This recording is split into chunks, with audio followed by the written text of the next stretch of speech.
Our channel Let's Explore History. Today we discuss class 11th history chapter 2, that is writing and city life.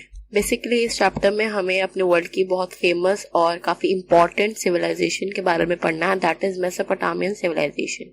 Now ये civilization कहाँ exist करती थी, कैसे starting हुई इसकी, इसका टाइम पीरियड, वहाँ के लोगों का रहन सहन, उनकी लिविंग स्टाइल, वहाँ का टाउन प्लानिंग, अर्बनाइजेशन.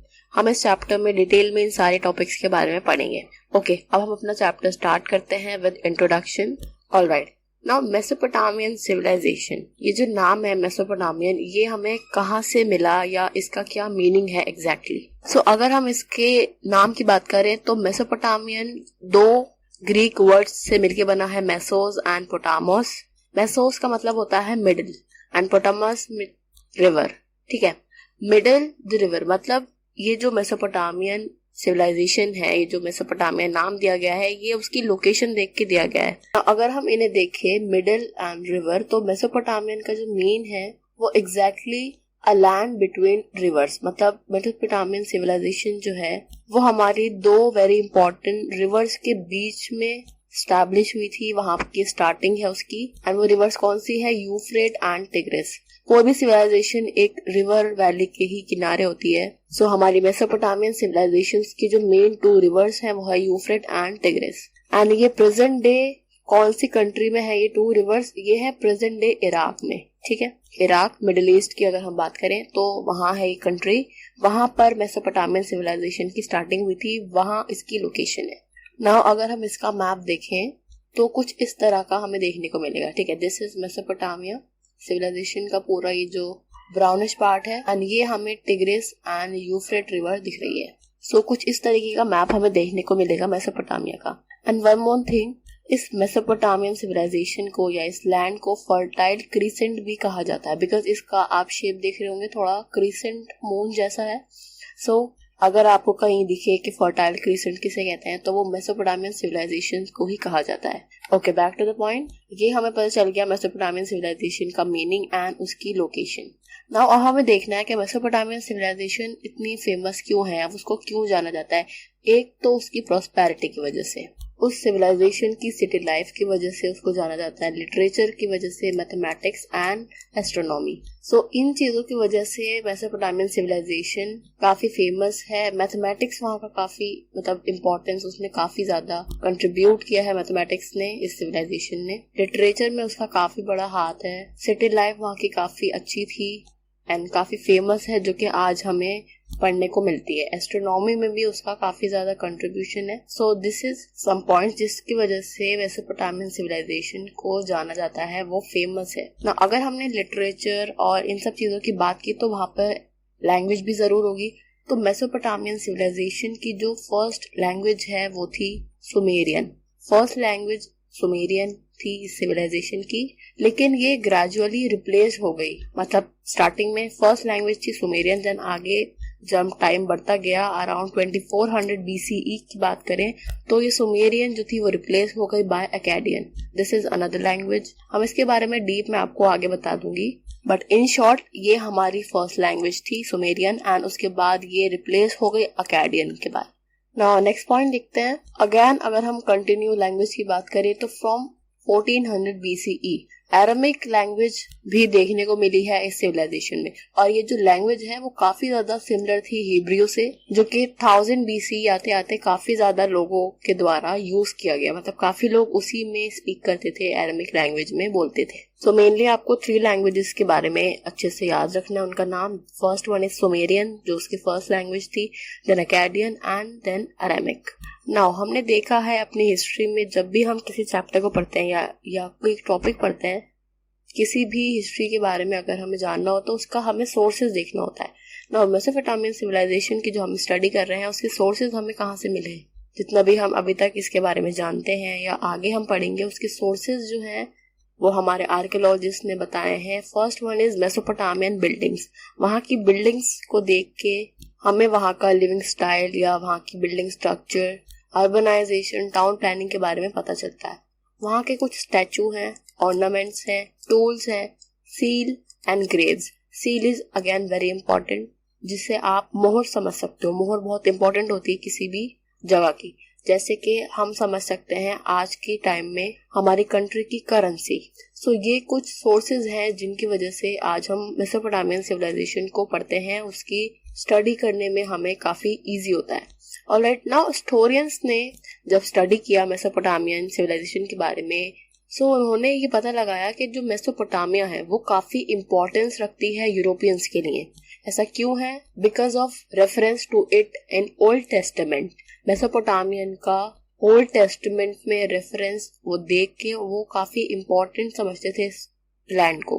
ना ओल्ड टेस्टामेंट में मेसोपोटामिया किस तरह से आता है अब हम देख। There was a similarity in flood story in the Bible and stories in Mesopotamian tradition. Now, जो हमने बोला है यूरोपियंस के लिए मेसोपोटामियन काफी इंपॉर्टेंट है, वो इसलिए है क्योंकि फ्लड स्टोरी आपने भी सुना होगा जो कि बाइबल में मेंशन है, एंड सेम स्टोरी ही हमें मेसोपोटामियन ट्रेडिशन की जो स्टोरीज हैं, वहाँ की जो राइटिंग्स हैं, सिमिलैरिटीज हमने देखी है फ्लड स्टोरी में एंड मेसोपोटामियन ट्रेडिशन की स्टोरीज में। उन दोनों को देखते हुए कहा गया है कि यूरोपियंस के लिए काफी इंपॉर्टेंट है मेसोपोटामिया। फ्लड स्टोरी के बारे में आपने सुना होगा, इवन आपके बुक में भी है ये मेंशन, एक छोटा सा इसके बारे में, दैट बाइबल में मेंशन किया गया है कि एक फ्लड हमारे लैंड में आया था एंड हमारे वर्ल्ड को बिल्कुल खत्म कर देता।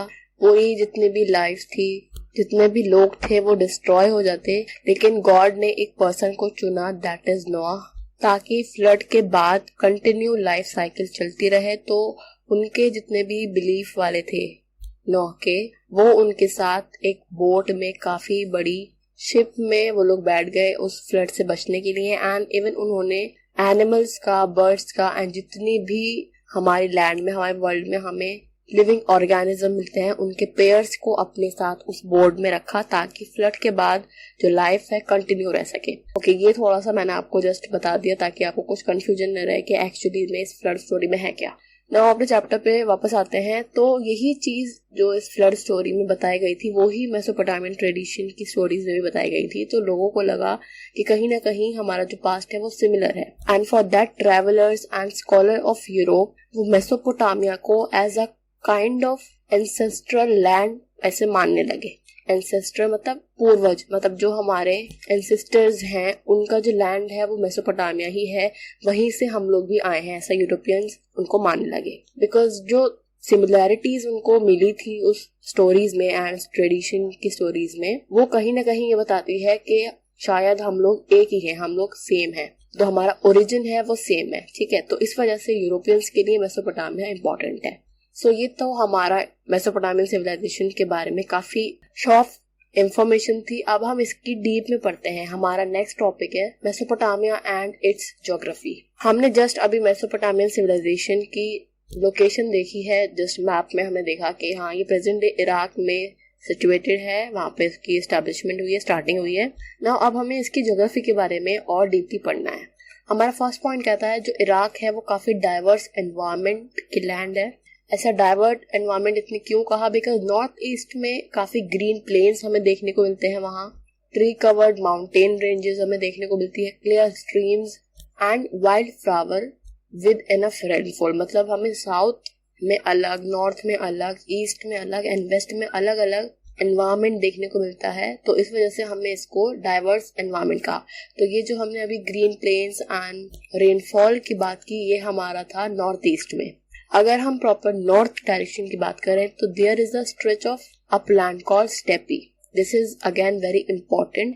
ईस्ट में अगर हम बात करें तो ट्रिब्यूटरीज हैं, तो आपको ये याद रखना है हमारे north direction, east, south and north east में क्या क्या। हम अपने नेक्स्ट टॉपिक की तरफ चलते हैं, that is the significance of urbanism. Now हमारी सिविलाइजेशन की अर्बनिज्म के बारे में हमें पढ़ना है, उसके सिग्निफिकेंस के बारे में पढ़ना है। हमारी सिविलाइजेशन की जो अर्बन इकोनॉमीज थी वो क्या क्या कंप्राइज करती थी? Food production, trade, manufactures and services.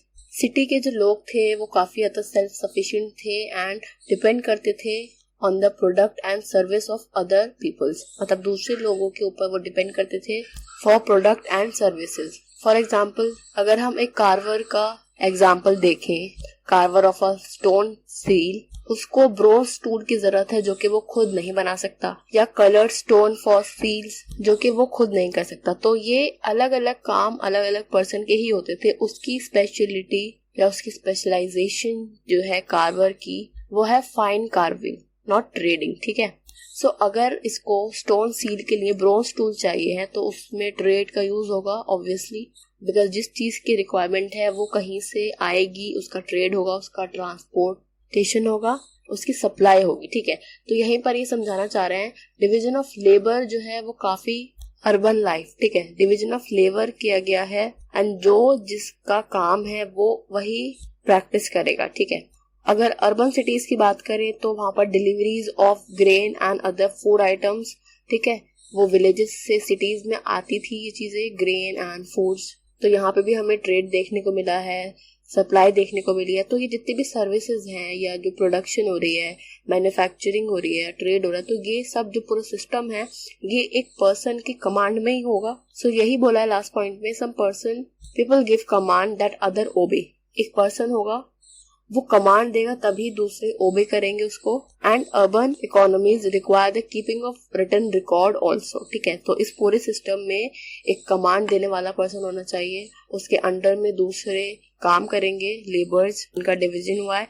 And इस पूरी अर्बन इकोनॉमीज के लिए रिकॉर्ड का रखना बहुत जरूरी है, रिटन रिकॉर्ड का होना बहुत जरूरी है, जो कि हमें ये बताता है कि वहाँ की writing is very important for civilian, ठीक है। तो इस तरीके से हमें देखने को मिला है किस तरीके से अर्बनिज्म की सिग्निफिकेंस है। एंड इसी के हम फर्दर टॉपिक्स नेक्स्ट वीडियो में करेंगे, जिसमें हम देखेंगे कि राइटिंग्स की और क्या क्या इम्पोर्टेंस है, उसको कैसे हम समझ सकते हैं, उसका और क्या यूज होता है। So for today this much is enough.